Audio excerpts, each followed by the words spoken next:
going ahead and just picking our top 5 player props. I want to kind of preview the entire Sunday slate. I want to go through and look at every single game and then also give you my top 5 player props while we're at it. So let me go ahead, set everything up here. And as I do, let me remind you that if you have not dropped a like on this live stream yet, if you have not subscribed to the channel, please fix your life, drop that like and subscribe. If you want to check out any of these player props, you can do so with the link in the comment section, the link in the description. When you sign up to Underdog Fantasy with promo code FLOCK, they're going to match your first deposit dollar for dollar up to 100. So you deposit 10 bucks, immediately have 20 in your account. And also, only with promo code FLOCK are you going to get a free bet this week. If you've ever signed up for promo code Underdog with promo code FLOCK before, you should have the Patrick Mahomes bet live on Underdog right now. If you sign up this weekend because you missed the cutoff to get the Patrick Mahomes bet, you will not get the Mahomes bet. However, you will get a free Alvin Kamara bet on Monday night. So tomato, they are the same things. And our first bet that we got to take here will be Patrick Mahomes to have a receiving yard. Now, I'm sorry, a passing yard.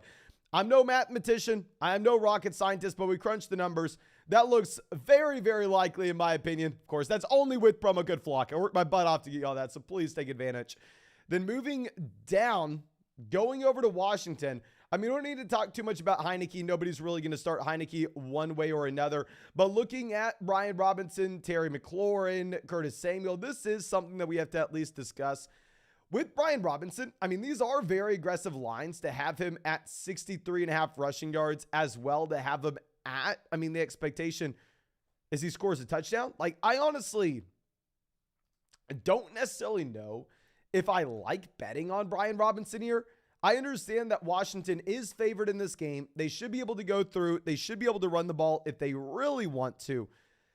But I don't want Brian Robinson in my lineup if we're playing in a full PPR format, just knowing that he's never really going to catch the ball. He did a week ago, but still. I mean, I don't think we can safely bet on him in that full PPR league, looking at the role that you have from Gibson.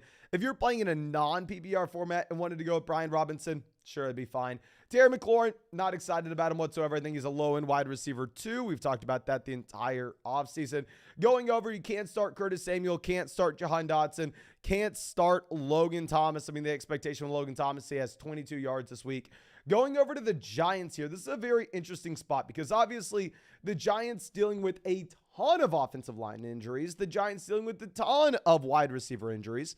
So you're in a spot where it's very difficult to go through and assume that the Giants can effectively move the ball down the field as they did earlier this season. Earlier this season, the Giants, phenomenal. They are finding a way to win football games.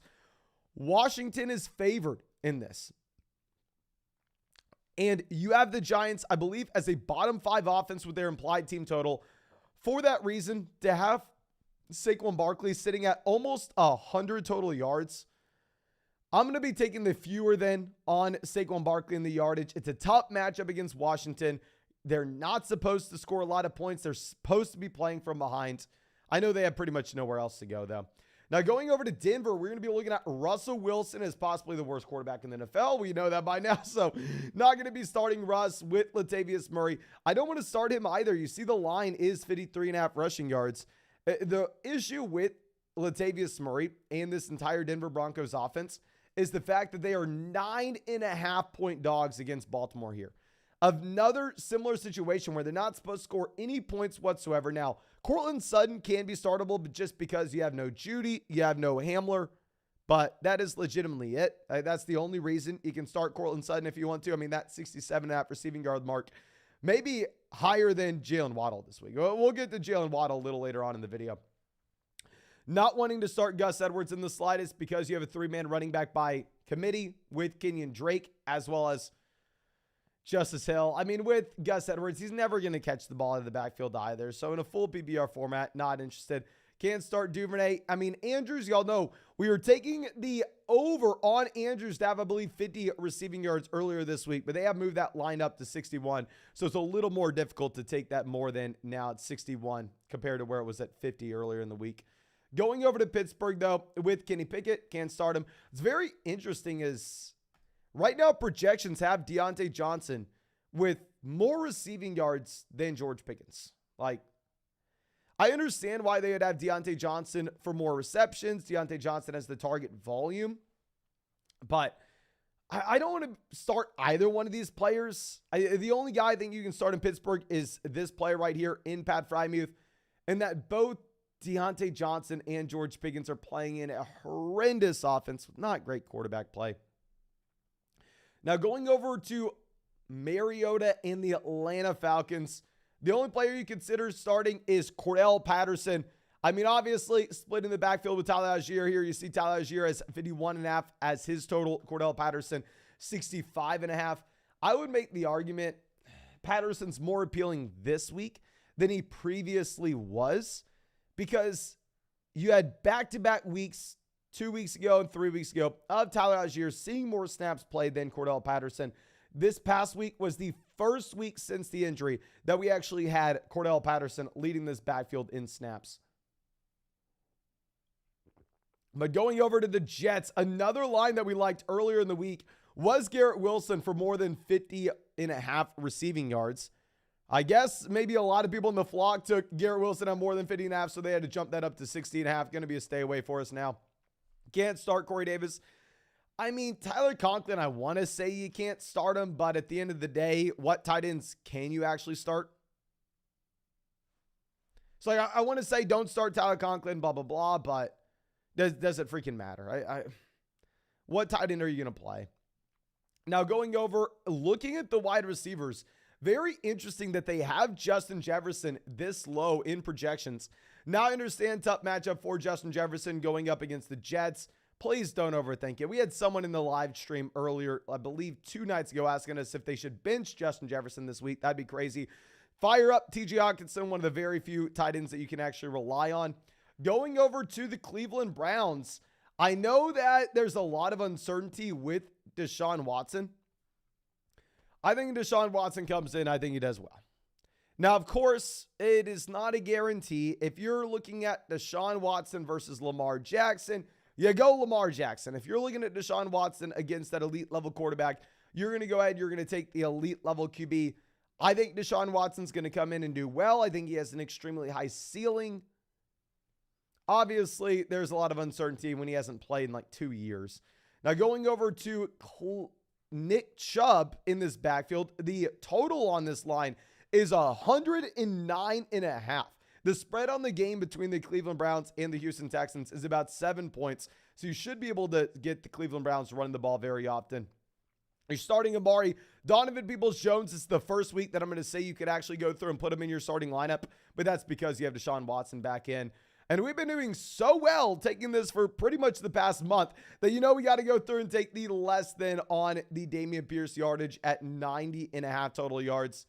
I'm sorry that I'm not a big Dameon Pierce fan. He's still someone that you can put in your starting lineup. Like, look at how high the projections have him, just given the volume, but still not necessarily someone that I'm excited about. Travis Etienne is a running back that, I want to say is a safe line to take the more than 78.5 total yards. This game has the second highest total of any game on the slate, only behind the Cincinnati Bengals and the Kansas City Chiefs. I didn't want to lock in Travis Etienne for more than 78.5 though, because obviously we don't know the extent of the foot injury, and there is some outside uncertainty of what happens if they do decide to get Darrell Henderson a little more involved here. Zay Jones at 15.5 receiving yards is a pretty aggressive line, but the man had 14 targets last week. I think Zay Jones can be a potential borderline flex play if you're desperate. Going over to the Detroit Lions side of things, DeAndre Swift, they have him out there for 50.5 total yards. Still can't start DeAndre Swift. Once we see DeAndre Swift play more snaps, once we actually see the change on the field, you could go through and roll with them. Amon-Ra St. Brown, they have at 76.5 receiving yards. Going back to what we were just discussing with this game, Las Vegas sportsbooks have this as the second highest scoring game of the week. I think you do expect a lot of points to be scored here. Now, let's go beyond this. And going over to the Green Bay Packers and Chicago Bears. You have Aaron Jones for projected more yards than Travis Etienne. You have A.J. Dillon at 51.5. Obviously, it's a good matchup. But I mean, y'all know I haven't been too excited to start Christian Watson at least this week. And I mean, I'm a Christian Watson fanboy. I have Christian Watson in a lot of best ball leagues, but they have him at 47.5 receiving yards. I mean, you kind of see what's going on Underdog here with Christian Watson, that you just don't have the consistent target volume. It's very difficult to project someone like that to just come out here and crush. Then for the Chicago Bears, they have Justin Fields priced as if he's going to run the ball. 67.5 rushing yards. I think you have to go through and play him. They just took down these receiving yardage marks for Claypool and Kmet. Very interesting. I don't know why they just took those down. I don't know if people are taking the under or the over on that. Going over to Tennessee, we have Tannehill at 205 passing yards. Obviously, you're not starting Tannehill. You're starting Derrick Henry. There's not too much to discuss with the Tennessee Titans. This man's the only one that you're going to have any questions about. With Treylon Burks here, I think that he is 100% someone that needs to be on your roster, and I think I'd be excited about his rest of season upside. But in terms of putting him in your starting lineup this week, I mean, the projection had him at 4 receptions, like 47 receiving yards. I think that we probably go through and avoid him. But on the opposite end of the spectrum, some players that we're going to be jamming in. You got Jalen Hurts in your lineup. You better have Miles Sanders in your lineup as well. I mean, with Kenneth Gainwell here, I mean, this just someone that literally is only there to vulture touchdowns for Miles Sanders. The only purpose Kenneth Gainwell serving. Then A.J. Brown. I mean, I know some people are a little bit frustrated about the inconsistency that you've had. I'd say don't overthink it. Literally, look, it's at 78.5 receiving yards. Devonta Smith, you got to play Smith as well. I mean, Smith is clearly ahead of Burks, clearly ahead of Watson with these projections. I mean, it makes sense knowing that the Eagles are probably going to have to throw the ball this game because Titans are pretty damn good. And on top of this, with the Eagles, no Dallas Goedert, they're just going to funnel everything through Devonta Smith as well as A.J. Brown. Kenneth Walker here, the total is 89.5 total yards. I mean, obviously, you're going to have to go through and you're going to have to jam him in, as well as DK Metcalf, Tyler Lockett. I mean, I think you just keep it super simple. You start all three players in Seattle. I probably wouldn't start Geno Smith, just given the fact that if Geno Smith were to go through and have a blow-up game, you would assume that it's in a game where the other team is able to actually score points. The Rams aren't going to be able to score points here. The Rams, Kyren Williams, Van Jefferson, like it's going to be a horrendous game. I mean, right now the spread on the game is about 7.5 points. I believe the Rams are projected to be the second or third worst offense of the week in terms of total points scored. But now going over to some exciting games this week, obviously we have the Dolphins going. You're starting Tyreek. You're starting Waddle. I mean, Jeff Wilson Jr. is a little bit more difficult just given the fact that this is such a tough matchup going up against the 49ers here. But on the 49ers side of things, I mean, I know some people want to jam in Jimmy Garoppolo. I would say just bench him. He's not going to have any rushing production. They are going to try to run the ball with CMC. Like you see that CMC at 96.5 total yards. Ayuk, 58.5. Kittle, 45.5. I honestly may even take the Ayuk less than on that yardage mark. Now going over to another very exciting game, we have the Kansas City Chiefs and Cincinnati Bengals. My lock of the week, Patrick Mahomes have more than half a passing yard. Now, like I said, don't come crying to me if he doesn't get it, but it's probably likely. Now, Isaiah Pacheco, 59.5 rushing yards. I don't want to start Isaiah Pacheco this week, at least in a full PPR format where he's not going to catch the ball, because I do think this game, you're probably going to have a lot of pass attempts. I think this is going to be a shootout in both the Chiefs offense as well as the Bengals offense. I'd be surprised if they're looking to run the ball too much, especially with the Kansas City Chiefs. But going over to the Cincinnati Bengals with Jamar Chase back in, I think that you have to be very excited. Play pretty much everybody you can here. I'm going to be a little less excited about Hayden Hurst. Obviously, way less excited about Tyler Boyd than you initially were when you had no Jamar Chase. Chase coming in, it's going to take a decent amount of targets away. But going over to the Chargers, we have Eckler, must-start guy. We already know this. I mean, what I'm very interested to see is what the line is with Keenan at 64.5 receiving yards. I'd say in a full PPR format, you're going to want to go through, you're going to want to play Keenan Allen. This game is supposed to be very competitive. I believe last time I checked, the spread on this game was about 1.5 points in favor of the Los Angeles Chargers. And going over to the Raiders, we have Josh Jacobs, 121 total yards. I mean, I don't think you can make an argument against it. We had Jacobs as our number one running back overall this week. He had 300 total yards a week ago. And obviously, it's a phenomenal matchup going up against the Chargers rush defense that just allows a ton of points. But now going over to Indy and Dallas, this is our last line that I actually do really like this week. I'm going to be avoiding the Indianapolis Colts side of things in terms of picking a side. I'd say you start Taylor. You're not too excited about Pittman. The spread on this game is about 9.5 points. I think that you most likely have the Dallas Cowboys just boat racing the Indianapolis Colts here. And even with that being the case, even with Dallas leading this game the entire way, I'm probably going to be taking the fewer than 62.5 rushing yards for Tony Pollard. So they have him at about, 90 total yards.